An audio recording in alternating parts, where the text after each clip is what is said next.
নমস্কার বন্ধুরা, সবাইকে আমার পরিবারে স্বাগত জানিয়ে চলে এসেছি আবারও একটি নতুন ভিডিও নিয়ে। তো আজকের ভিডিওতে আমি বানাতে চলেছি লুচি, ঘুগনি আর সিমাই।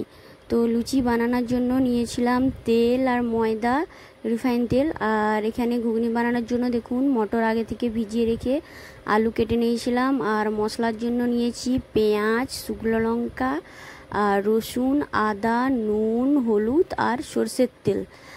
আর এখানে দেখুন সিমাই বানানোর জন্য নিয়েছি এক প্যাকেট সিমাই আর দু তিনটে এলাচ আর দুটো তেজপাতা, চিনি আর দুধ। আর ফ্রিজে মিল্কমেড রাখা আছে, ওটা পরে আপনাদেরকে দেখাবো, ওটা এখন বের করানো হয়নি। আর এখানে দেখুন আমি প্রথমে মটরটাকে কুকারের মধ্যে সিদ্ধ বসিয়ে দিয়েছি। মটরটা প্রথমে তুলে দিয়েছি এবং এর মধ্যে নুন আর জল দিয়ে এটিকে সিদ্ধ বসিয়ে দেব। তো মটরটা কুকারে সিদ্ধ করছি, এটা কড়াতে সিদ্ধ করলেও চলতো, যেহেতু আমার হাতে একেবারে সময় নেই, যার জন্য এটাকে আমি কুকারে সিদ্ধ করে নিচ্ছি। আর এখানে দেখুন আমি এটাকে গ্যাসে বসিয়ে দিয়েছি। আর এটাকে গ্যাসে বসিয়ে দিয়ে এখানে মশলা বেটে নিচ্ছি। তো আমার রসুন বাটা হয়ে গেছে, এবারে আমি বেটে নিচ্ছি আদা। তো রসুন বেটে, আদা বেটে, এরপরে লঙ্কাটা বেটে নেব। আর লঙ্কাটা মা বেটে দেবে, লঙ্কাটা আমি বাটতে পারি না। দেখুন এখানে মা লঙ্কাটাও বেটে দিচ্ছে। আর লঙ্কা বাটা হয়ে গেলে এরপরে আমি এখানে উনুন ধরিয়ে নেব। আর এখানে দেখুন মায়ের লঙ্কা বাটা প্রায় কমপ্লিট হয়ে গেছে। মা এবারে এখানে লঙ্কাটা বেটে ময়দাটায় জল দিয়ে দিচ্ছে। তো ময়দাটায় জল দেওয়ার জন্য দেখুন এখানে 1 কেজি মতো ময়দা নিয়েছি। আর ওর মধ্যে এবারে দিয়ে দিল নুন। আর নুন দেওয়ার পরে এবারে ওর মধ্যে দিয়ে দিবে চিনি। তো নুনটাকে দিয়ে একটু মাখিয়ে নিলে ভালো হয়, তাই মা আগে চিনি দিয়ে দিয়েছে আর নুনটাও দিয়ে দিয়েছে। এরপরে দিয়ে দিচ্ছে রিফাইন তেল দিয়ে ভালো করে এটাকে ময়ান দিয়ে দিবে। ভালো করে তেল, চিনি, নুন এই 3টে জিনিস দিয়ে খুব সুন্দরটি করে মেখে নেবে। মেখে নেওয়ার পরে তারপরে জল দিবে। তো দেখুন মা এখন ভালো করে হাত দিয়ে এটিকে মেখে নিচ্ছে। আর এই ময়দা থেকে কিছুটা ময়দার আমরা রুটিও বানিয়ে নেব, কেননা বাবা লুচি খায় না, যেহেতু সুগার, তাই রুটি খাবে। তো দেখুন এখানে মায়ের ময়দাটায় জল দেওয়া হয়ে গেছে। আর আমি এখানে ঘুগনিটা বানিয়ে নেওয়ার জন্য দেখুন মটরটা সিদ্ধ করে নিয়েছিলাম, আপনাদেরকে দেখিয়েছি। তো মটরটা সিদ্ধ হয়ে গেছে, মটরটাকে আমি জল ঝরিয়ে একটা জামের মধ্যে নিয়ে নিয়েছি। আর এখানে সমস্ত কিছু মশলা নিয়ে বসে পড়েছি আমি রান্নার জন্য। আর এখন উনান ধরিয়ে আমি কড়া গরম করে নিয়েছি। কড়া গরম করে ওর মধ্যে সরষের তেল দিয়ে দিচ্ছি। তো 100 মতো সরষের তেল দিলাম। সরষের তেলটা দিয়ে এবারে আমি গরম করে নেব। তো আমার এখানে দেখুন তেল গরম হয়ে গেছে। এর মধ্যে এবারে আমি কুচি করা পেঁয়াজ দিয়ে দিচ্ছি। তো পেঁয়াজ আমি 3টে পেঁয়াজ এখানে কুচি করেছিলাম মিডিয়াম সাইজের। আর পেঁয়াজটা এবারে ভালো করে ভেজে নেব। আর পেঁয়াজটা প্রায় আমি বাদামি করে ভেজে নেব। বাদামি কালার চলে এলে ওর মধ্যে এবারে আমি রসুন বাটা দিয়ে দেব। তো দেখুন এখানে আমার পেঁয়াজটা বাদামি কালার চলে এসেছে। এবারে আমি ওর মধ্যে দিয়েছি রসুন বাটা। আর রসুন বাটাটা দিয়েও আমি খুব সুন্দর করে ভেজে নেব। আর ঠিক একই রকমভাবে রসুন বাটাটাও বাদামি কালার চলে আসবে। তারপরে আমি ওর মধ্যে এবারে আদা বাটা দিয়ে দেব। আর এখানে দেখুন আমার রসুনটাও বাদামি কালার চলে এসছে, প্লাস তার সাথে পেঁয়াজটাও। এরপরে আমি আদাটা দিয়ে দিচ্ছি। আদাটা দিয়ে খুব সুন্দরভাবে নাড়াচাড়া করে নেব। এবং আদাটা ভাজা হয়ে গেলে ওর মধ্যে এবারে আমি লঙ্কা দিয়ে দেবো, লঙ্কার বাটা।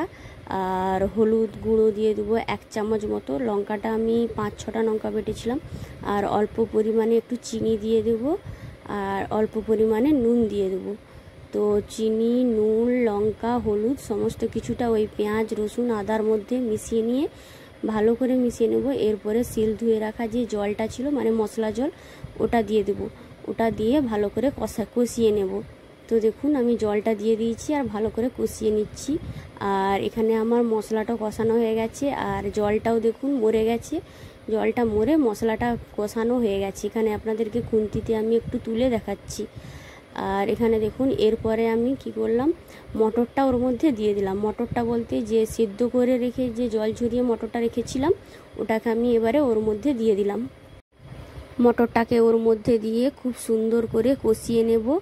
এবং কষানো হয়ে গেলে ওর মধ্যেও জল ঢেলে নেব।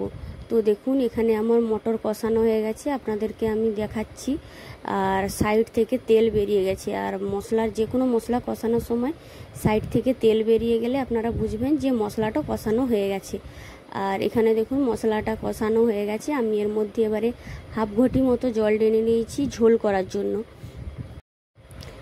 এরপরে দেখুন নাড়াচাড়া করে নিয়েছি, নাড়াচাড়া করে কিছুক্ষণ ঝোলটাকে ফুটতে দিয়ে নামিয়ে নেব।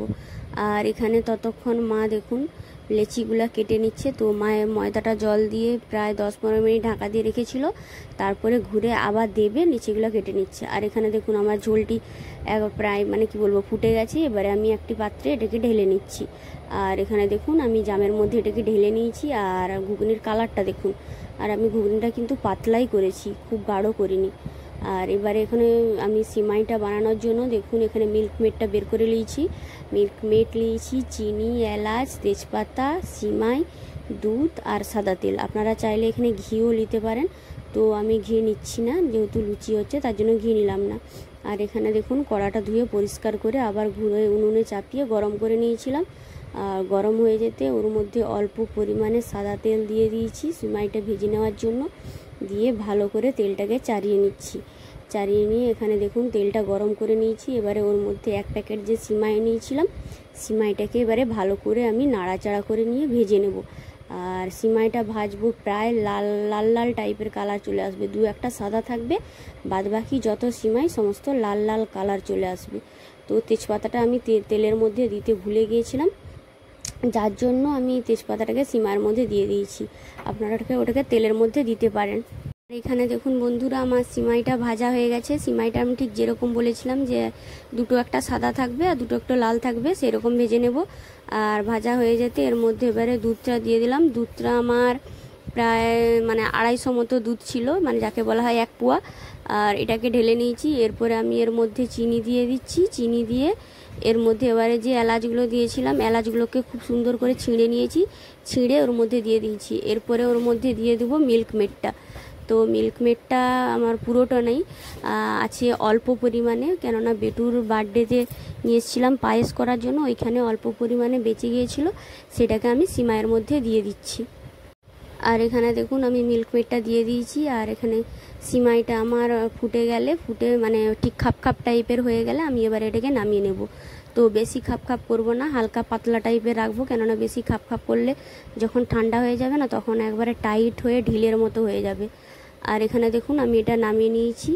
নামিয়ে নিয়ে একে ঠান্ডা হতে দিয়ে দিলাম। আর এখানে কড়াটা ধুয়ে উনুনে চাপিয়ে দিয়েছি লুচি ভাজার জন্য। আর এখানে দেখুন আমার কড়াটা গরম হয়ে গেছে, এর মধ্যে এবারে তেল ঢেলে নিচ্ছি। আর তেলটা ছিল মহাকাশ তেল, আর 1 কেজি তেল ছিল। আর এখানে দেখুন মা লুচিগুলো বেলে দিচ্ছে। মা লুচি বেলে তো একবারে জোড়ো করে দিয়েছে, তো কিন্তু আমার এখনও তেল গরম হয়নি, যার জন্য আমি ভাজতে পারিনি। আর মা লুচি বেলতিছে, এখানে একটা একটা করে সমস্ত লুচিগুলো বেলে দিচ্ছে। তো মা আগে থেকেই বসেছিল, তা যার জন্য মায়ের অনেকগুলো লুচি বেলা হয়ে গেছে। আর এখানে দেখুন আমি এবারে লুচিগুলো ছেড়ে নিয়েছি। তো 3টা লুচি আমি ছেড়ে দিয়েছিলাম। তো লুচিটা আমার কেন জানি না প্রথমে লুচিটা ফুললো না, তো আমার সমস্ত লুচিই ফুলে যায়। তো আজকে প্রথমে লুচিটা ফুললো না, কিছু করার নেই, তো পরেরগুলো আপনাদেরকে দেখাবো, নিশ্চয়ই ফুলবে। আর এখানে দেখুন আমার লুচিটা ভাজা হয়ে গেছে, এবারে এটাকে আমি তুলে নেব। তো লুচিটা তুলে যদি আপনারা পারেন কোনো বাঁশের ঝুড়ির মধ্যে রাখতে, তাহলে লুচিটা ভালো থাকবে। আর যদি বাঁশের ঝুড়ি না থাকে তাহলে প্লাস্টিকের ঝুড়িতে রাখলেও ক্ষতি নেই। তো আমার বাঁশের ঝুড়ি ছিল, তাই আমি বাঁশের ঝুড়িতে রেখেছি। তো দেখুন একে একে আমি সমস্ত লুচিগুলো ভেজে নিচ্ছি। আর এবারে দেখুন আমার মানে এই লুচিগুলো খুব সুন্দর ফুলেছে। তো এরপরে আমি সমস্ত লুচিগুলো ঠিক একই রকমভাবে আপনাদেরকে ভেজে দেখাবো। তো দেখুন আগের বারে আপনাদেরকে ছেড়ে দেখাইনি, তাই এবারে আপনাদেরকে একটু লুচি ছেড়ে দেখালাম। আর লুচি ছাড়তে গিয়ে জানেন বন্ধুরা আমার হাতে না ছেঁকা লেগে গেছে, মানে পুরো হাতটা ঠেকে গিয়েছিল কড়ার মধ্যে, তো সেটা আপনাদেরকে দেখানো হয়নি। তো হাতটা খুব জ্বালা জ্বালা করতেছে, তো কিছু করার নেই, এর মধ্যে আমি ভিডিওটাও বানাচ্ছি আর সাথে বাকি লুচিগুলোও আমি ভেজে নিচ্ছি। তো এখানে দেখুন আমার সমস্ত লুচিগুলো প্রায় ভাজা হয়ে এসছে, আমি এবারে তুলে নিচ্ছি। আর বন্ধুরা যদি ভিডিওটা ভালো লেগে থাকে অবশ্যই লাইক, কমেন্ট আর শেয়ার করবেন। আর যারা ইউটিউব থেকে দেখছেন তারা চ্যানেলটিকে অবশ্যই সাবস্ক্রাইব করবেন। আর যারা ফেসবুক থেকে দেখছেন তারা চ্যানেলটিকে অবশ্যই ফলো করবেন। আর এখানে দেখুন আমি আপনাদের সাথে কথা বলতে বলতে বাদ বাকি সমস্ত লুচিগুলো ভেজে নিয়েছি। আর এখানে মানে কি বলবো, লুচি ভাজতে ভাজতে এত পরিমাণে গরম লাগছে। প্রথমে বিকেলে বৃষ্টি হচ্ছিল বলে ভাবছিলাম যে লুচি ভেজে নেব, আর এখানে মানে কি বলবো বৃষ্টি বন্ধ হয়ে যেতে এত পরিমাণে গরম লাগছে যে কি বলবো আর। তো কি করব, যেহেতু বানিয়ে ফেলেছি তো খেতেই হবে, আর গরমের সময় না লুচি খেতে একদমই ভালো লাগে না। তো কিছু করার নাই, দুটো দুটো করে খেয়ে নেব। আর বাদ বাকি লুচি সব মানে কি বলবো, এমনিতে 1 কেজি ময়দা লুচি করে নিয়েছি। আর এখানে দেখুন আমার লুচিগুলো ভাজা হয়ে গেছে, আপনাদেরকে তুলে দেখাচ্ছি। তো 1 কেজি লুচি ভাজতে তো মানে কি বলবো অনেকটাই সময় লাগে, প্রায় আমার আধ ঘন্টা মতো সময় লেগে গিয়েছিলো। আর এখানে এতগুলো আইটেম বানাতে আমার খুব পরিশ্রম হয়ে গিয়েছিলো।